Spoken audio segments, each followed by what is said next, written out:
低买高卖是每个进入市场的人的愿望，动态平衡持仓就是解决这个问题的。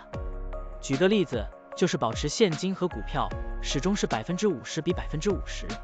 当价格下跌的时候就买入一些，当价格上涨的时候就卖出一些。这样做，通过低买高卖维持仓位比例的均衡，即使价格经过一定时间的震荡又回到原位，也可以获得波动的收益。现在我们就设定一些参数，让 Stocktiny AI 帮我们生成程序，对 ProShares Beetle 进行回测计算。设定参数如下：检查间隔，每周五按照收盘价检查一次；价格梯度，每变化10%就启动买入或者卖出操作；运行时间从2023年1月1日到2024年4月30日；交易手续费设定为0.30%，这样设定节省了盯盘的时间和操作次数。好了，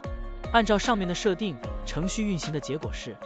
累计交易15次，期末持仓价值166677.83元，盈利66.68%，相比持仓不动，多盈利负94.62%。如果你希望更频繁的交易，可以把参数修改为持股仓位70%，每天按照收盘价检查一次持仓，每变化5%就进行平衡，这样就可以得到新的回测结果。累计交易59次，期末持仓价值20.2365.97元，盈利102.37%，相比持仓不动，多盈利负58.93%。股票的波动特性不一样，盈利效果就不同，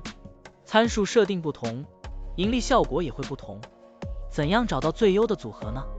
请评论区留言，让 Stocktiny AI 来帮助你。股票调优 AI， 利用 AI 技术赋能您的股票选择与操作。本站内容不构成对任何人的投资建议，您应当基于自己的独立判断做出决策。扫描二维码获取文字稿，欢迎点赞、评论、转发。